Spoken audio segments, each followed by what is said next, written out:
The short winter is over. The 2012 FIA World Touring Car Championship has begun. We're at rounds 1 and 2, double race weekend as ever. We're at Monza in Italy. The home of the Italian Grand Prix has been a happy hunting ground in the last couple of seasons for Chevrolet. But will they be able to triumph again? The champion team and champion driver return with Chevrolet and Ivan Muller. Well, hello everybody, welcome. It's Sunday lunchtime, it is 1 o'clock here. FIA President Jean Todt, President of the Touring Car Commission Alan Gow, and Marcello Lotti on the left-hand side, President of KSO that organises the World Touring Car Championship. Up overhead the Red Baron, and down on the grid the cars are starting to form up. Big Hungarian support here again for Norbert Michelis. His teammate starts on the back. It'll be Gabor Weber after an engine change. We'll get through all the news and all the updates in just a moment. I'm Martin Haven. Alongside me is British Touring Car Champion Matt Neal. And Matt, you've raced here before at Monza. It's a glorious place to come to when the weather's good like this. It's, as you say, it's round 1 of the championship, but then for round 1 they've brought us to probably one of the fastest circuits on the calendar. So it's right in at the deep end for these boys, and it's right in the deep end for Gabriele Tarquini, our pole sitter. So he's drafting is going to be absolutely paramount on these long straights, and he's there and he's out on his own as the lone Seat up the front, and he's got a whole gang of Chevrolets all behind him, who, if they work together, can properly beat him up on the first few laps. Well, Gabriele Tarquini claimed pole position yesterday. It was really a virtuoso performance in qualifying. He wasn't on his own, but he wasn't in a queue of teammates in the Seat team. He was basically stealing the draft from the Chevrolets, who are towing each other around in front of him. And a canny bit of speed from the Italian. He showed more speed as well on the lap after he set pole position. He was up in the first 2 segments before he aborted the lap and headed into the pit lane at the end of the qualifying period. But he starts on pole position. First time in over 12 months that the Chevrolets have not been on pole. And Giancarlo Bruni, his engineer, having to take the decision to change engines overnight, and that was done without penalty. Now, because the 1.6 turbo in the car this year is a brand new power unit, for the first 3 races you're allowed to change without penalty. Gabor Weber also changed an engine, but because his BMW engine is a proven power unit that raced last year, he does receive the back of the grid drop.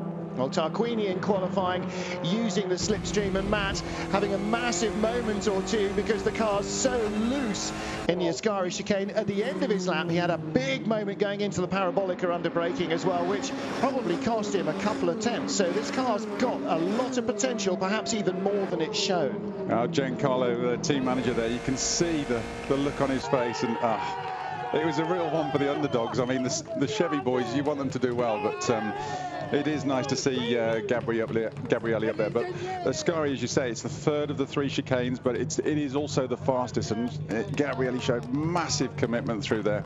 And you know, I just love to watch his in-car camera all race because he is committed, and the best thing is he's a fighter. So these Chevy boys are going to get past him. He's going to make them work for it. Well, here's our grid. Tarquini on pole, Muller, Huff and Menu, the 3 factory RML run Chevrolets. But it's not just 3 blue cars behind. There's a 4th Chevrolet Cruze, all blue as well. Lining up 5th on the grid is Rickard Rydell, run by Chevrolet Sweden. Now, this is a one-off race at the moment. Tom Coronel is 6th, the best of the BMWs.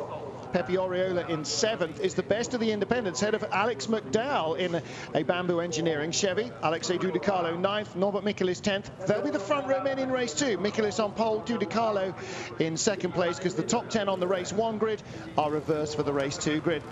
2 Fords side by side now with the penalty for Gabor Weber. Nash and Chilton, James Nash and Tom Chilton. First outing for Arena Motorsport and those Ford Focuses. Brand new car, never been raced. They've raced Focuses in the UK with 2 different engines, neither of which they're using here, and with a different body shell that they're not using here. So their setup sheet is a white piece of A4 paper marked Monza at the top, and underneath no information whatsoever.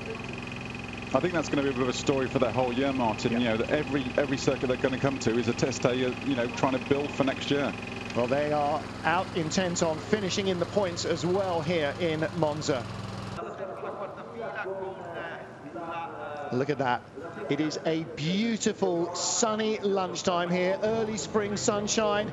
When you're in the sun, it is gorgeous and warm. Those grid girls are not cold.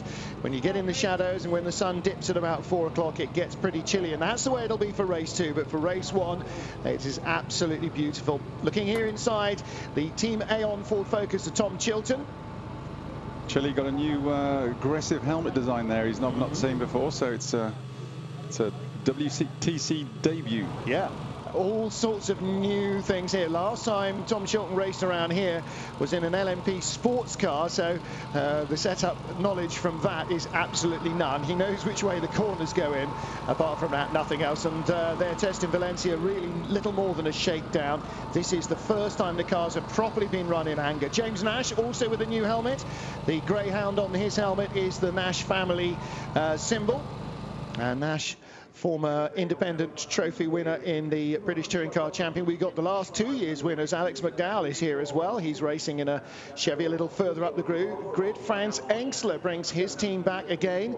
New teammate in the Liquimoly Engsler team in the form of Hong Kong Chinese driver Charlie New. But Franz Engsler, oh, he's skived off. He's decided, obviously, being the oldest man on the grid, that perhaps he needs a little bit of a rest first. Well, Engsler running cars here and in the European Touring Car Cup, which is running this weekend as well. You'll be able to see the highlights of those races, in fact all those races, midweek on Eurosport. Stefano D'Aste returns. D'Aste running car number 26. He has always raced as car number 26 in the World Touring Car Championship, whether he's been with Pro Team or Vickers Sport or Pro Team, or as he is now again back with Vickers Sport. And one of a number of drivers who's remained faithful to exactly the same number all the way through. Norbert Michelis, really sensational performance last year with this BMW. He started his touring car career the year before in a Seat, converting to the rear drive BMW with all the power delivery finesse of a light switch last year. Car's not much changed either. Having a little nap before it all gets underway. Just getting himself a bit focused. Yeah, it's great. I mean, he's got a Hungarian teammate with him, Weber, this year. And so far this week, there's been absolutely, you could throw a blanket over the pair of them. Whether it be in free practice, they've worked together as a good pair in qualifying, and literally in warm-up this morning they were in situ, one behind each other, using the draft, working together, and it was a great little bit of teamwork we saw. Alexei Dudicalo, a couple of weeks ago, finished off the Russian Ice Racing Championship as champion, and he is on the grid in 10th place. Big Chief's having a powwow there. Well, you didn't spot, but we saw a certain Italian former Benetton, Renault and other team owner watching from the grandstands. Flavio Briatore is here. He was watching from, watching the start of the AutoGP race. So Flav is here as well.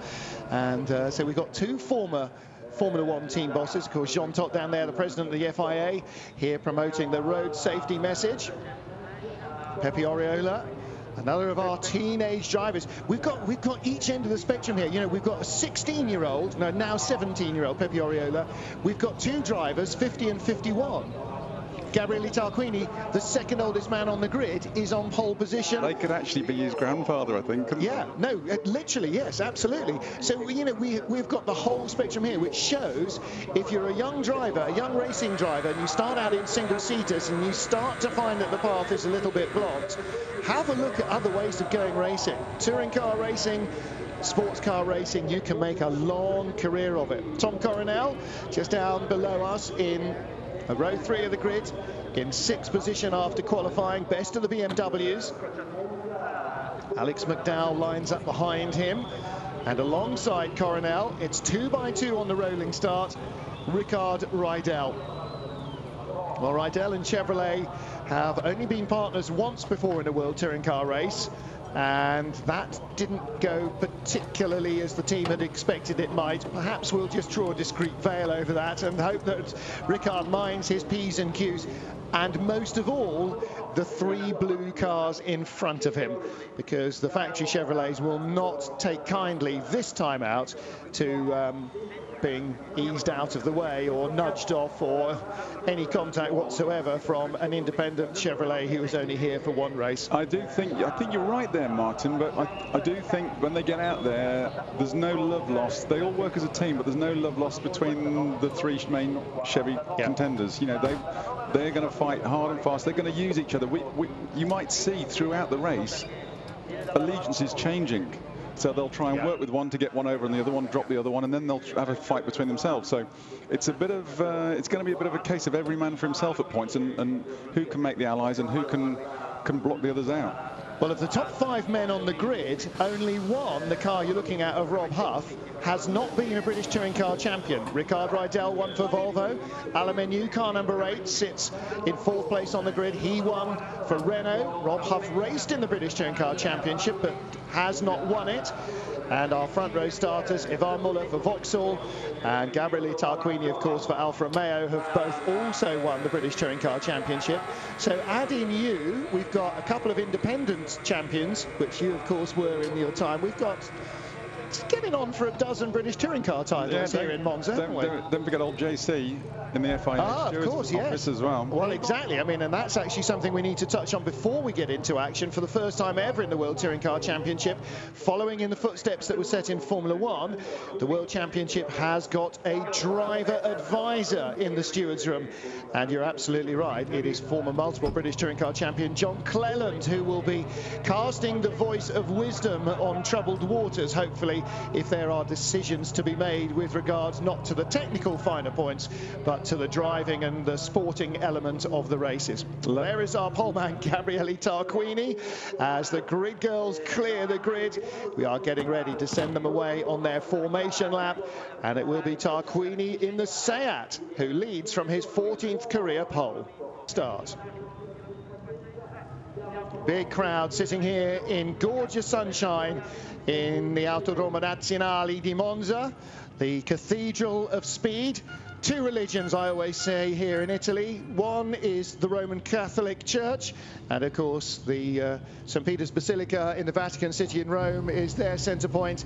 The other religion is speed, and predominantly Ferrari, and this is where the faithful come to worship. And with an Italian on pole, the pole shouts lasted for about 2.5 minutes from the circuit commentator yesterday. If Gabriele Tarquini goes on to win this race, Matt Neal, our circuit commentator, will probably die of exhaustion from shouting. He does. He could go into horse racing commentary, couldn't he? He's the way he holds his breath and everything. But just going back to the grid, this is probably, if you're on the front 2 rows, must be one of the most nerve-wracking places to sit, waiting for the start, because it's such a long run down to that first corner and such a tight negotiation of that first corner. And it normally, 8 times out of 10, it kicks off there. And then if you do manage to get through the first corner in one piece, then you've got it for another 10 laps after that. So it's going to be a high pressure time for anybody in that front gaggle. Just as well we've got champions on our front row then, isn't it? Gabriele Tarquini, Ivan Muller first and second. Tarquini the championship leader already. We haven't turned a wheel in a race yet. That's because the fastest 5 in the second period of qualifying, as well as locking out the 5 first grid spots, also get points. 5, 4, 3, 2, 1. That's to try and encourage them not to aim for the middle of the 2 grids by aiming for 4th, 5th, 6th, 7th, something like that, but to try and shoot for pole so we get some excitement in qualifying. And boy, we got some excitement in qualifying. Well, if today's AutoGP race is anything to go by, we'll probably get a lot of excitement in this race as well. On board camera with Stefano D'Aste. I think that was James Nash, actually, wasn't it? Looked a little bit like it might have been. Just adjusting the brake bias there. He's obviously finding it. They'll adjust that throughout the race. But the one good thing in the World Championship, which they don't have in the British Championship, is they're allowed tyre warmers, so they get the tyres right up to temperature, so they're properly on it from the word go. But another thing that they're looking at in the World Touring Car Championship as well is having onboard cameras and data loggers purely for judicial reasons, using a VTEC system that logs the data, telemetry to real-time GPS, so you get time of day, and you can then compare and contrast what 2 drivers in an incident were doing with regard to on the brakes, on the throttle and so on. And that's another step forward. You know, you've got highly professional drivers, multiple champions, ex-Formula One drivers, highly professional teams. What you can't have is then amateur, you know, rules and amateur implication. What the FIA are trying to do with the World Touring Car Championship is bring every level up to the best that it can possibly be. Every element of judgment has got to be as sharp as the teams would like it to be, and they're making big steps forward in that every year. And you know, another step with a driver advising the stewards, and once you get the telltales in the cab, that's going to be a big step forward in helping them to decipher who did what to whom. Yeah, it's a critical part for this now for Martin, for the drivers, because they've got to form up in their grid formation. They've got to be doing, when they get onto the start-finish straight, they've got to be doing a minimum and 80. A maximum speed. Yeah, 80 kilometers an hour is the minimum. But they've got to make sure everything's up to temperature. They've got to get the brakes up to temperature. Operating temperature of the brakes will be between 800 and 1,000 degrees. So if they're not warm enough, they're not going to work. So the same goes for the tyres. So they'll be accelerating, braking, accelerating, braking. Now they're forming up, so they'll be getting ready for the start. So they've got to be side by side, and the drivers must go through the grid markings on their side of the track as well. You can't be in the middle of the road.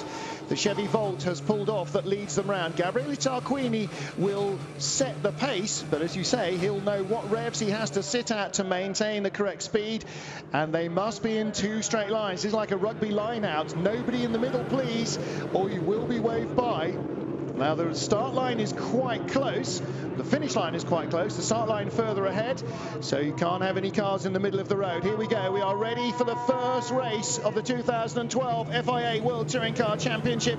Already see a BMW of Stefano D'Aste weaving from side to side. Thiago Montero's out to line up. Behind the first 4 or 5 rows, they are not in grid position. I don't think they're going to get the green. The reds have gone. Huff looks to the inside, Tarquini's covered that. He's on the white line all the way down into the first corner. If Muller goes around the nose, that's a very brave move indeed. Somehow he's got to shuffle in either alongside or behind Tarquini or try and survive. Gabriele controls the corner. He has the lead. Muller second. Menu runs into the back of him. Huff on the outside. And, around goes D'Aste and somebody else on the nose of Norbert Michelis, who was hooked up on the corner and couldn't get out of the way. Thiago Montero's involved, and that's Engstler, the other BMW. And Muller's pushing already. Pushing Tarquini. Bumps him into Curva Grande. Tarquini drifts out wide. Muller's looking at the inside line, but that's the wrong line to attack under braking, and Tarquini will control it into the Roggia. Gabriele survived the first corner and controlled the first corner. Menu turns around the nose of Huff, and somehow they just about survive. On board with Rob Huff. He's trying to get inside Menu again. And Matt, this is shades of what happened to Menu and Muller last year. And Menu sideways into the race, pole tyres, and he's off. No, just Huff, he tried to close the door, but Menu was desperate because he knew if he let Huff through, Riddell was going to be straight through with him, so he was desperate to try and get that door shut, but he just couldn't make it work. Well, it is Tarquini and Muller. Riddell is third. Coronel is fourth because Muller and Menu and Huff fell over each other. Oriola is fifth, top independent, and looking for fourth from Coronel as they come down into the Ascari for the first time. Riddell defending very hard indeed. Coronel's got the bit between his teeth. Goodness me. He's in good form here. Coronel really pushing hard. Joking apart, Martin, this has leveled the playing field for Gabriele Tarquini because suddenly Muller's lost his drafting buddies. It's not 4-1 Chevrolet versus Tarquini, it's now 1-1. Muller looks inside and he's got him on the inside. One of the things that we've known about this Cruise chassis for the last couple of years is what phenomenal grip it produces turning into corners, and he just drives around the inside of Tarquini, who's now in the tow and has a great opportunity to come straight back at him. It's such a long run. Yeah, Tarquini led him through into the parabolica, so he's obviously got some tactic, but there are other issues we've got to look for in the second half of the race, and both the Seat and the Chevrolet teams are absolutely marginal on their front tyre wear. Muller's outbraked himself. Muller has outbraked himself. Tarquini gets through safely.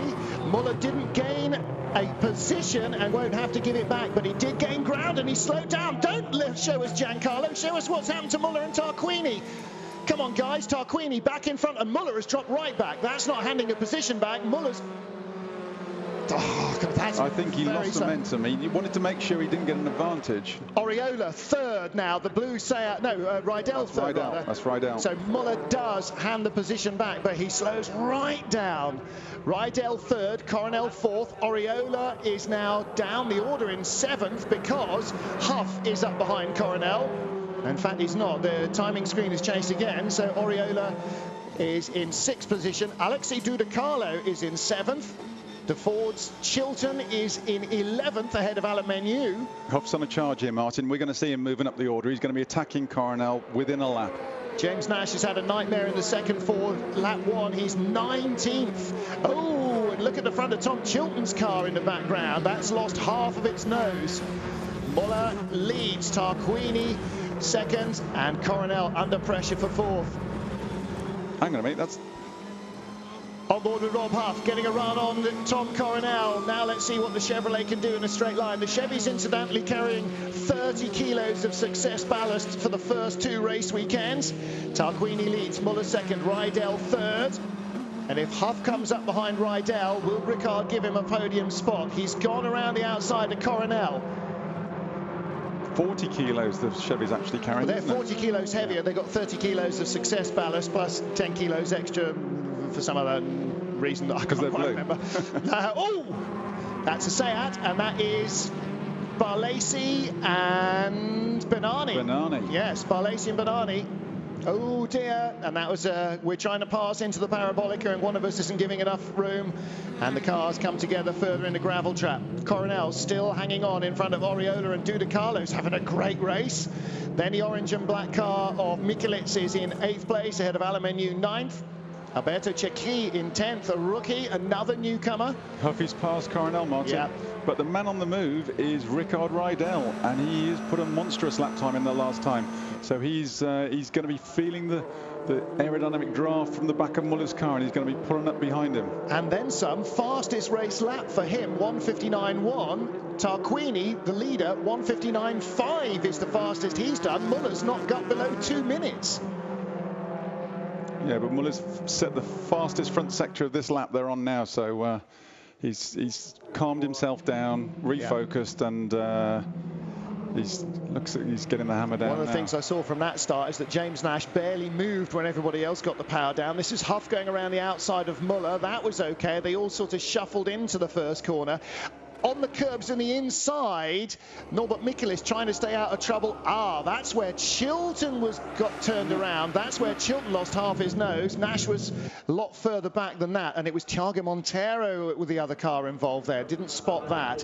And this is where it all goes wrong for Muller, for Menu and Huff, both skidding out wide out of the Lesmo. Well, Huff has recovered, and Coronel still holding off Oriola. Huff is 4th, Coronel 5th, Oriola 6th, but further back, Menu struggling to make much room, hasn't got by Norbert Mikulits for 8th yet. Yeah, the problem Huffy's got now is he's got clear air in front of him before he can get up onto the pack, and the pack in front of him, or the group in front of him, will all be using each other to get extra speed down the straight. This could be a safety car. Isaac Tutumlu looks like he's got an under-bonnet fire potentially. We've seen one of those already. He was in 13th place. Massive lock-up as Oriola goes around the nose of Coronel. Coronel stays on the track. Oriola doesn't. We'll have to hand that place back. And there is a fire under the bonnet of the BMW Pro Team driver, Isaac Tutumlu. And Coronel gets the place back. Oriola now with Dudecarlo inside him. Matt, that's Alexei Dudecarlo. It's like his twin brother has arrived this year. He's really transformed himself. So obviously that ice racing win, he's done it. So he's, but he is, as you say, every session he's been out there and he's been on fire. Didn't start racing till he was in his 30s, Alexei Dudecarlo, and so he only had 10 years experience, and started off as a club racer, and in the Seat Leon Euro Cup, and Tarquini drifts out wide. The lead changes. It goes to Ivan Muller. Yellow flags are out. Did Ivan pass? There's no yellow in the previous corner that we can see. Well, Ivan has responded because that lap, he set the fastest lap, but the guy who's on fastest front sector of all is Menu. Yeah. Back in 9th place. And the previous lap, it was Rydell and Huff who were the quickest in the first 2 sectors, and they are now together. Muller with Tarquini, Rydell, Huff. That's the battle for second. Next battle behind, led by the BMW of Coronel. That's Tarquini again. That's Dudecarlo. Oh, that's Dudecarlo. And Menu off again in the Lesmo. No, I think that's a repeat, isn't it? That's a repeat. No. Don't you think so? No. That's not the first one, because Huff was involved in the first one and there was no Huff there. So that is Menu again, fastest in the first sector, but too quick through the Lesmos, and the back of the car stepping out. Safety car is out because of the fire for Tutumlu's car. Well, we said during qualifying, Matt, you were looking at the Chevrolet saying they look really uncomfortable. In fact, it's not burning. There is James Nash's car. Nash's car looking, well, I was going to say second-hand. That's not even second-hand. That's third-hand, isn't it? But surely, James, you want to bring it in and get it repaired for the second race. Well, there is a degree of that. He's only 18th now. It can't change his grid position. He'll still stop in the top 10. Again, you know, these are things that we think about because we've seen lots of these races. It's not something that a British touring car team thinks about because they don't just have 10 minutes to get the car fixed. So you're absolutely right. Maybe now Arena need to be going, hang on a minute. They already said to the drivers, anything you break in race 1 will still be broken for race 2. So maybe you're right. They need to bring him in now, get it fixed. Well, let's have a look at this second big lose. The rear of the Chevy stepping out on Aluminium. Oh, if there's oil that's down there. Tutumlu's oil. Of course it is. Yes, 3 cars out there. Is that McDowell? That was Alex McDowell in the red and white car. And that is Charlie New in the other Liquimoli Engsler BMW. Oh, it's not. It's Pasquale Di Sabatino, the other Bamboo Engineering Chevy. Everybody's turning in and suddenly, there's black ice down. The track is frozen there because of the oil. There's Di Sabatini, and just checking the road safety. Seen himself watching the telly on the telly. Safety car is out, so Isaac Tutumlu's car will have to be pulled to safety, and that means and Thiago walking back, running back in after his car was damaged in the first corner. Applause from the crowd for him. And they're going to push the car across the road and then pull it back in on the left-hand side of our picture there, Matt, behind the wall. Because normally you don't get accidents on that part of the circuit, so there's no cranes or anything else to lift him out of the way. They don't want to push him too much further, are they? They're going to push him all the way to Ascari. That's fine when you're going down the hill. Yeah. Do you want to push it back up under the banking? I don't. It's not going to be an easy thing, is it? No, now they're pushing it across the track. Do you know? Okay, there's another gap behind the barriers. There's Michael, runs the Aon team that are running these Fords. Alan Cole next to him. Alan Cole's in trouble because it's his mother's birthday back home today. So, oh dear. I think you're right. I think that they need to get on the horn to James Nash and say, okay, rub this race out, scratch it, doesn't matter. Bring it. Get the car in, get a new spoiler on the front. Or maybe they're figuring, okay, you know, what's the worst that can happen? We're going to fit a new one. It's all quick fit fasteners. We'll do it in 10 minutes. Maybe. We'll just check some bodies at it. Yeah, I mean, we don't know how the things are fixed. So, bit of quick dry going down to mop up the oil. And there is Isaac Tutumlu. This is his World Touring Car Championship debut. He's not alone. Do you know, I should have counted up how many debutants we've got. Andrea Barlesi, he's in the gravel. Gabor Weber started from the back. Tutumlu is out. Chilton is a rookie. Alberto Cerchi is a rookie. James Nash is a rookie. Pasquale Di Sabatino, Alex McDowell, Charlie New isn't. He's raced before, so Weber. 8, 9, yeah. 8, 9 new drivers in this field of 25 cars. That's quite impressive. And there are more drivers who are hoping to come back as well. I mean, Rickard Rydell's not a rookie in World Touring Car terms, and he's hoping to come back. But in the German commentary booth next to us, Freddie Bart, who raced in the Swiss team Seat last year, he's hoping to make a return as well. Well, the lights are still on the safety car. Yeah. We can just see them. When the lights go out, that's the signal to the drivers and to the pits that the safety car will be coming in at the end of that lap. And he has. And that'll go at the end of timing sector 2, which I think is after Ascari. Well, that's what happened to Andrea Barlesi. And like Thiago Monteiro, he's got a diesel engine in his Seat. And Mehdi Benani, the Moroccan driver, again, he'll get a chance to race at home in Marrakesh. He doesn't. And safety car getting ready to come in. Just looking again at Ivan Muller giving away the lead of the race earlier on.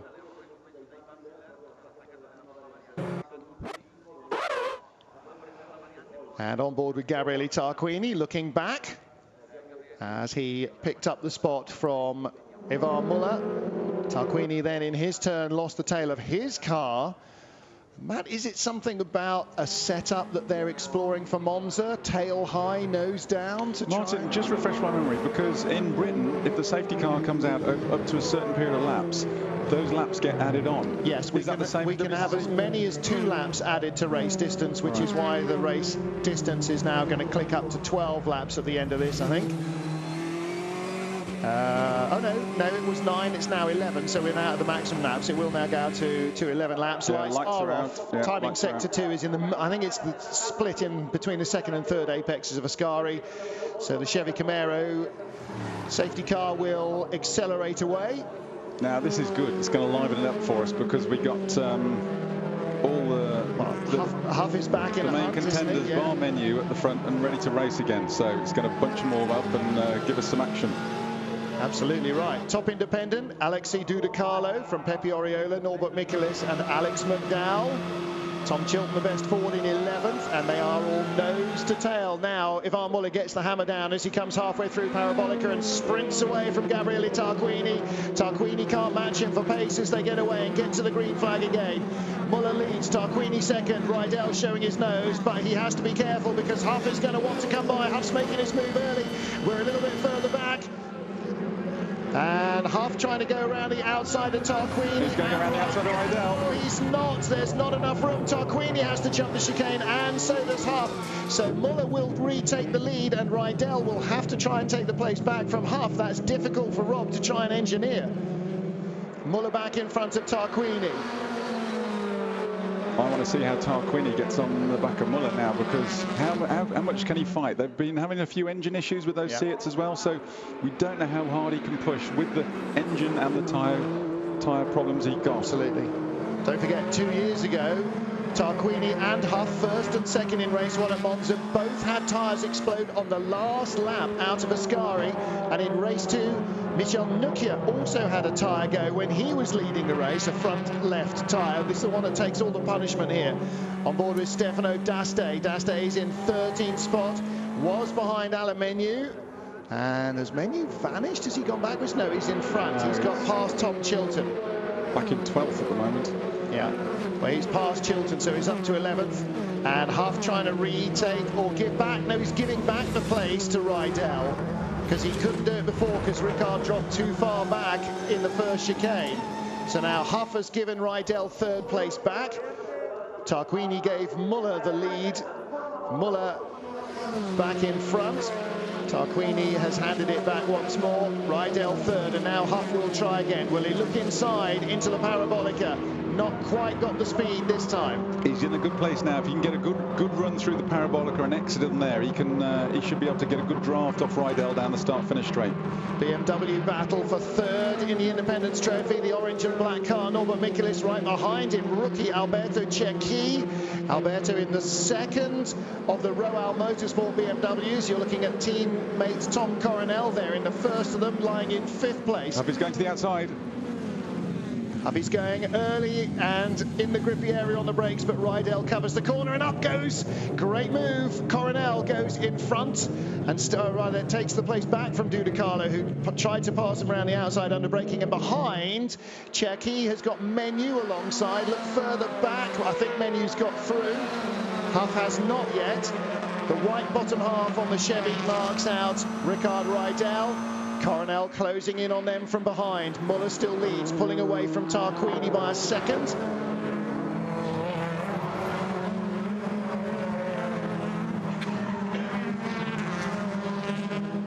Well, again, Huff shows the nose. There's no question he wants to go by Rydell. Menu has not made it stick. Cecchi's BMW back in front.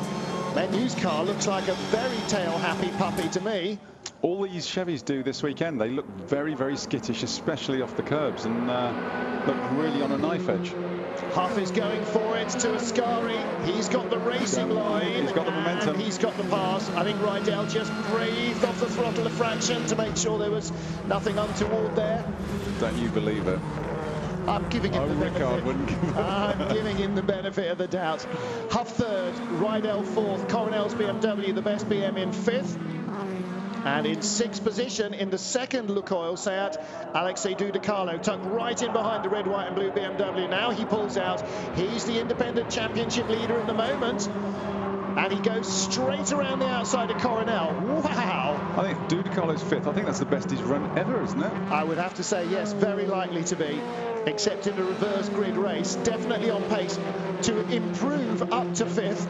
That shows you, as much as Tarquini's performance with the engine, how good this new Seat 1.6 litre turbo is. It's the first time it's raced. They've got reliability issues with them braking, but it's got some grunt. You can't argue with that. And Huffy's there. Is Alzi closing on Tarquini? Yeah, he's a second behind Tarquini, who's now a second and a half behind Muller.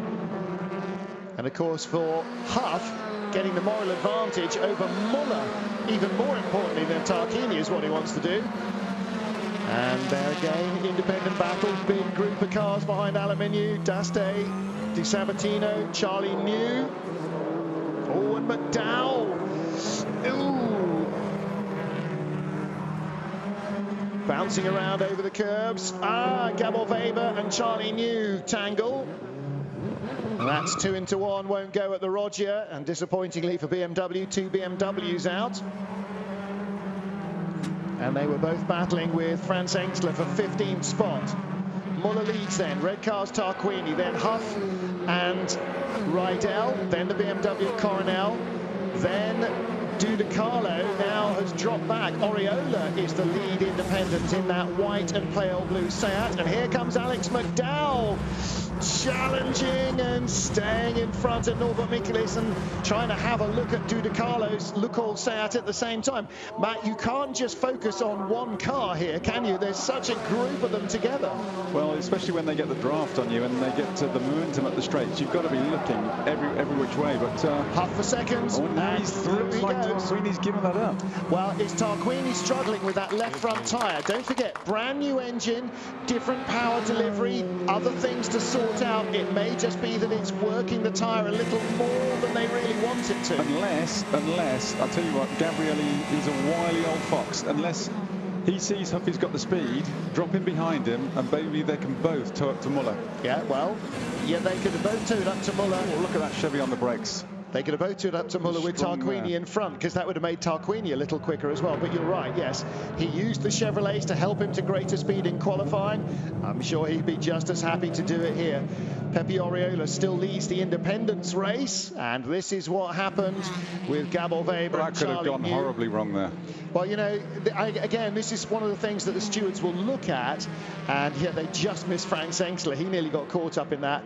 And, you know, from John Clennon, he's going to have to look at a little glimpse of that and say, was it anybody's fault? Was it both their faults? And try and advise the stewards to a decision. I would say probably neither will get penalised for that.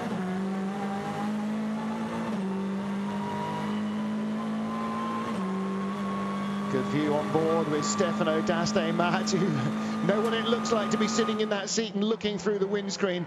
It's a bit of a hang-on track, it always seems to me, here at Monza. It's so fast in so many places. And if you just don't, if you aren't 110% committed through a corner and use everything, you don't lose it in that corner. You lose it for the next half a kilometre up the next straight. So small amounts have massive consequences at this track. Menu picks up the place from Alex McDowell. He now moves up into 8th place overall, Alan Menu, in the RML factory Chevrolet. And the Bamboo Engineering red and white car behind, that is an identical car. Same shell, same equipment, same aero package, same engine, same management, same suspension, just set up differently by a different team. It is identical in every way. The factory cars have no new bits that Bamboo don't. P1, 2 laps to go, 1.6 over Huff, not anymore, 0.9 over Huff. Huff has closed 7/10 on the last lap, and part of that is because he and Tarquini are quicker together than Muller is on his own, and Huff is now almost picking up Muller's draft as well. Yeah, we're almost 11 laps in, and Huffy's almost equalled the fastest lap of the race. So it's not unlike Formula 1, where they get quicker as their fuel load depletes because they have fresh tyres all the time. Yeah. In touring cars, there's you are wearing your tyres out. It's a big, heavy car, tyres half the width, cars double the weight of a Formula One car, so tyre degradation and looking after them, it means you are really hanging on at the end. Alex McDowell, 9th place, 3rd of the independents. We're on the top 3 independent spots at the moment, only just behind the factory car of Alain Menu and right in front of Norbert Michelis. Now, this is what McDowell's season is all about. The independent category, white and blue Seat leads Pepe Oriola, red and white Seat is second. That's Alexei Dudicalo, and Alex McDowell on his World Touring Car Championship debut. Dudicalo's pulled over, so McDowell now battling for second in the Indy's points. No, backing for the lead. No, because Oriola is a couple of cars in front of him. They've got Menu between them, but those are the guys from Sunred and Seat Sport, and Dudicalo has just pulled over, and I wonder if he, like Daryl O'Young and Gabriele Tarquini, is suffering with an engine problem. It looks as though it might well be. Now, what Alex needs to do now is latch onto the back of Menu's car, and when Menu tries to have a go at Oriola, try and follow him through. Tarquini has lost the toe. Huff is hounding Muller, and Tarquini is trying to hold off Riddell for a spot on the podium. This is lap 11 of 12. He's going to struggle to do it. 1 to go. He's close enough to get the toe. It might be a last lap lunge into the parabolica. He'll get a good toe up to the first chicane. So yellow flags in sector 2, and that is between the first chicane and Ascari. That's not what we wanted to see. Actually, it's between the Roger and Ascari. It's through the Lesmos. So last lap, 7/10 of a second. Last lap for Muller, 1:59.3. Huff a 1:59.1. So Muller's stopped the rot, and Huff now is going to have to really work hard to win this. Tarquini still 3rd, ahead of Riddell. Coronel 5th. Oriola still leads the independents category in 6th. And Menu is 7th. That's not a bad recovery from 14th, where he was at one spot. Muller's going to pull out enough now to hold Huff off, isn't he? Because he's had the last 4 or 5 laps where he's not been working quite so hard. Well, if he's been looking after his tyres, they are in identical cars, identical weights, so it's going to be difficult for Huffy now. You don't need much of an advantage, just a smidge will do, and Michelis hops the curbs in front of Alberto Cecchi, the orange and black BMW, slow on the exit of the Roger. Cecchi right with him, Stefano D'Aste is right there. This is the battle now for 3rd in the Yokohama Independence Trophy. D'Aste, a former 2-time trophy winner in the Yokohama Independence category, right with Cecchi, the rookie, and Alex McDowell bounces over the curbs, and that's going to bring Norbert Michelis just a fraction closer to the Chevrolet driver.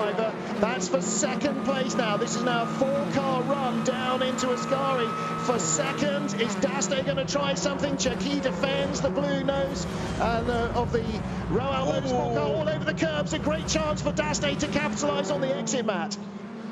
And a massive slide from Engstler.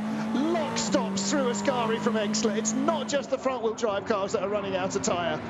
That was some big commitment through there. Muller is going to win this from Huff, Tarquini and Riddell, but the independence battle is well alive. McDowell defending a little on the entrance to the parabolica. It's going to be victory in race 1 for Ivan Muller, 2nd for Rob Huff, 3rd for Gabriele Tarquini, the poleman, 4th for Riddell, 5th for Coronel. Yokohama Trophy winner in 6th place is Pepe Oriola ahead of Menu. McDowell gets 2nd in the Indies on his debut. 3rd place in the independence category for Michelis ahead of Cecchi, D'Aste and Engstler, and Tom Chilton losing a spot on the last lap from 12th down to 13th. But the race win goes to Ivan Muller in the Chevrolet, and you saw the happy reaction as well from Chevrolet racing boss Eric Neve. Yeah, Van's back to his old helmet design and back to his old winning ways again, isn't he? He doesn't... Yeah. Absolutely right. Well, confirmation then of the unofficial result. Ivan Muller, the race winner from Rob Huff. And there's Jazzy, Rob's girlfriend, on the podium, race 1. Gabriele Tarquini in 3rd. And Alain Menu's Monza luck doesn't seem to be getting a lot better this year. I won't say at least he hasn't had a rub with the barriers. Tom Chilton 13th, James Nash 16th in the 2 new Fords. And James Nash, they're going to have a long time to look at the car and plan exactly what to do, and a very short time to replace the front bumper on it between the 2 races. But that's another of the challenges that the new teams and new drivers will have to get used to in the 2012 World Touring Car Championship. Heading into the pit lane and to Parc Fermé. What happens now is that the teams are allowed to sit and look at the cars. They're just not allowed to touch them. Rob's mum, his sister and girlfriend are there to greet them. And Ivan Muller's daughter and his fiancée will be there as well. Ivan Muller, the race winner, leads the championship. 29 points for him. Rob Huff in second spot, Gabriele Tarquini in third position. So first of 24 races. It's not the beginning of the end. It's barely even the beginning of the beginning, Matt. We're just in the kind of shuffling down towards the boxing ring stage of the championship now. I think we've just started exactly where we finished, Muller v Huff. Yep. And I think that's something we're going to see a fair bit more of this year. But yeah, you know, Huffy's going to take it like a man. You know, he'll get down there and he'll get up there and he'll smile. But you know, you can bet your bottom dollar he's going to be fighting his windmilling in at the next one. I think you're right with the prediction. Muller versus Huff with Tarquini, the fly in the ointment, who's going to get in there and snaffle whatever he can, exactly as last year. And you know what? If that Seat engine continues to produce this power, but with the reliability they're hoping for, boy, let's not count the old man out just because he's, you know, knocking on a bit. I think there's every opportunity that in his 50th year, Gabriele Tarquini could win another World Championship. Well, by no means certain the Chevrolet will be the fastest car by the end of the season. Give Tarquini a good car. It'd be a brave man to bet against him. Yeah, give him a half good car, he's going to take wins. Give him a good car, yeah, he could take the championship. So Gabriele third place. I mean, they were just jubilant yesterday. The debut of this Orica-built 1.6 turbo engine, completely different from last year's 1.6 turbo engine in the Seats. And Pepe Oriola, independent race winner, first time of asking. Now, last year was his first in the championship. There's his dad. This year he returns. He's now a fully fledged 17-year-old World Touring Car driver. You mean he can actually drive on the road now? Well, no. Now, actually, he can open the champagne and drink some. No, he can't. He's got to be 18, surely. Oh, I don't. Oh, no, yeah, you might be right. Actually, you might have to hand the dad his champagne and then get the keys of the car to drive back to the airport. Still on the appetizer. You're right on the appetizer. So, yes, his win first time out. Good news indeed for him, and great for Alex McDowell, takes second as well. Now we don't, yes we do, we have Ben Constangiris down with Ivan Muller. Let's hear from him now. Ivan, congratulations. Victory in race one, the best way to start the season. For sure, best way, much better than last year. I hope now I will carry on for the rest of the year. Not easy though. No, not easy. You know, just to race to Monza is complicated. You have to find the right braking point, which I missed one. So, nice. Congratulations. Thank you.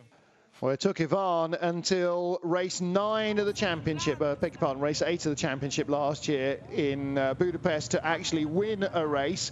And as he says, Monza last year, well, he was second and third.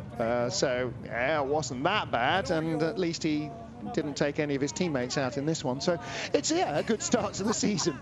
Well, yeah, Van had a rough start to the year last year, and that's when Huffy was on fire, and then sort of Muller came back in the second half, didn't he? So those two are going to be tied together the whole year, and I think Menu's going to be in there as well. He's had another rough ride today. He's too good not to be, isn't he? He's just too good not to be. You know, in the end, form is temporary, and talent is you know, long-standing. And Menu he's in too good a team. He's in too good a car. He's too good a driver not to be a factor in a race winner. And a little bit further back as well, I think you could definitely argue the same about the Ford team, Team Aon. You know, they're very good engineering setup. They're just on day one of a brand new program in a brand new championship with precious little to go on. So they can only look at this as the first step in a long journey, and that's exactly how they've approached Martin, it. when Chevrolet rolled up with RML, I think they were 4 seconds off the pace when they arrived with the first.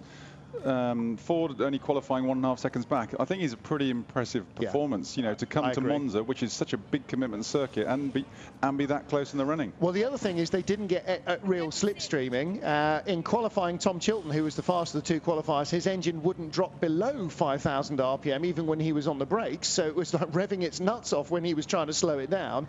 So it was far from ideal. And as we talked about in qualifying, a good slipstream around here is worth minimum half a second, probably 3/4 of a second. And you assume that the front-running guys had that. So actually the gap, 1.5 seconds, realistically, probably closer to no more than a second at worst off the front-running pace. Sure, it's day one. Sure, they've got a lot to learn, but it's got to be a very encouraging weekend so far. And of course, once you get to racing, qualifying pace doesn't matter so much, because their race pace is likely to be very close to their qualifying pace.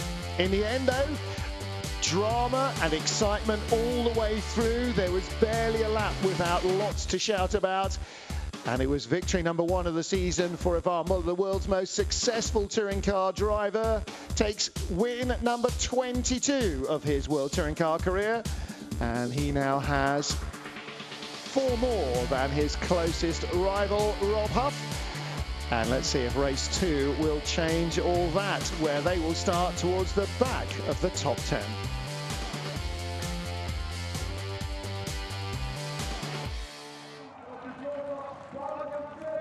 Well, heading out to 3rd spot on the podium, looking just a little deflated perhaps, is Gabriele Tarquini. I'm sure he hopes that he might be able to challenge for the race win. He certainly had the lead on a couple of occasions. Rob Huff takes 2nd spot. That's a very happy start to the season for Ivan Muller.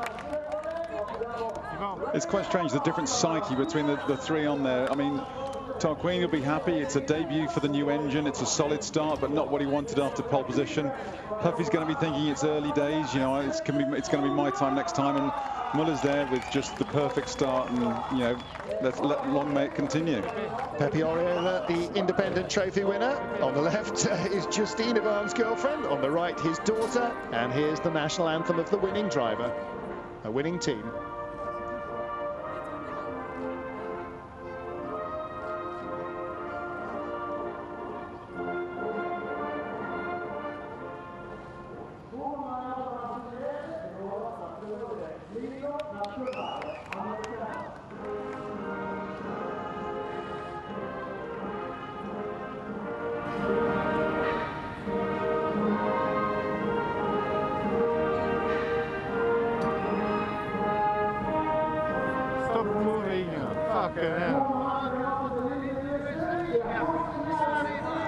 So Marseillaise for our winning driver Ivan Muller, and the Star Spangled Banner for our winning constructor Chevrolet, the French and American anthems.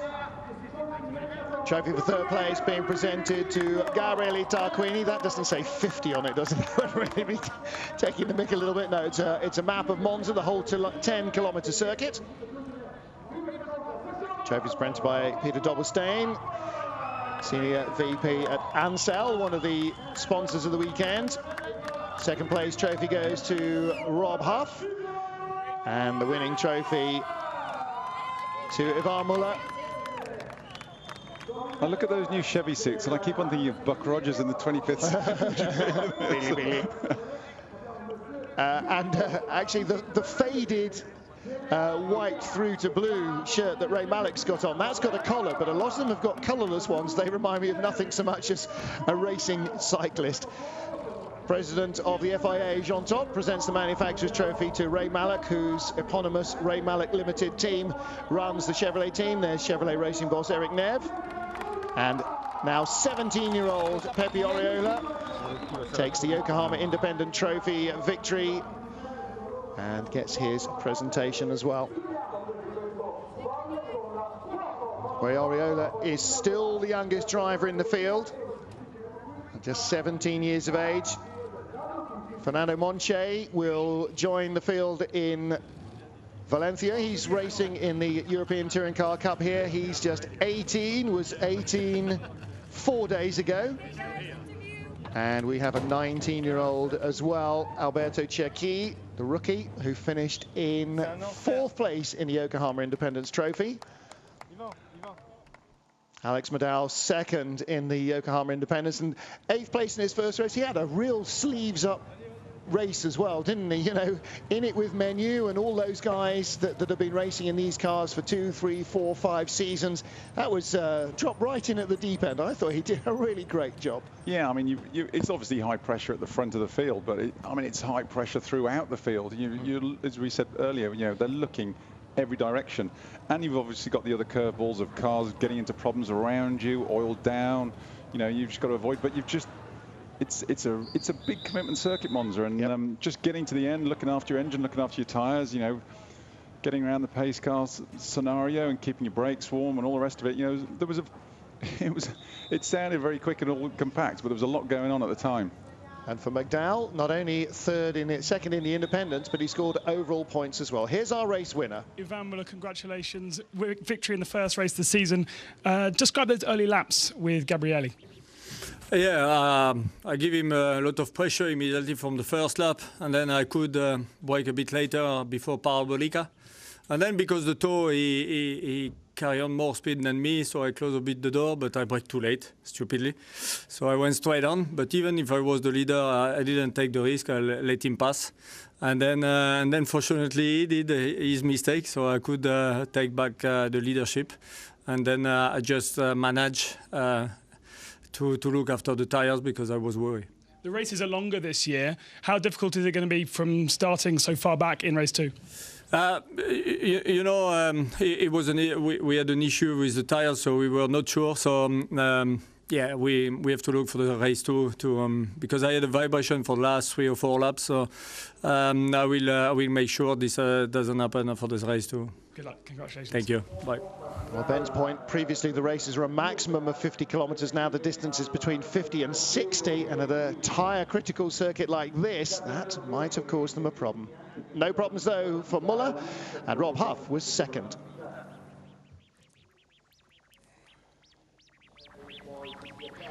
Rob, congratulations. Second position in the first race this season. But you got very aggressive very early on with your teammate Alain. I wouldn't say I got aggressive with my teammate. You know, we were side by side, and obviously we're racing. So, you know, we went into the first corner, the first chicane. He was on the outside of me, then the inside. I gave him room, and then going into the second corner, he was on the inside. I tried to brake as late as possible. He braked a bit later, and I tried to sort of just stay wide, but he ran long into the chicane, and that caused problems for both of us. Then going into Lesmo 1, I was on the inside, and we both obviously slid off with a bit of contact, but dropped to 6th. But the car was fantastic. You know, the Chevy boys have done a fantastic job for us this weekend again. The car was great, and that allowed me to fight back, so very pleased. Yeah, the safety car definitely gave you a little bit of an advantage to close the gap, but you got stuck behind Rickard, made a mistake. Do you think that cost you the opportunity to win? Well, possibly, but you know, Ivan had really strong pace as well. But yeah, going down into turn 1 again on the restart, side by side with Gabrielli, with Rickard behind. Rickard just, I think, outbraked himself slightly, went into the back of Gabrielli, and it resulted in me going across the chicane. And just to be safe, I gave the place back to Rickard and had a fight with him, but got past him eventually. Congratulations. Thank you. So Rob Huff finishing in second place, eventually squeezing by Gabriele Tarquini. The man who started the race on pole ended up on the podium in 3rd position.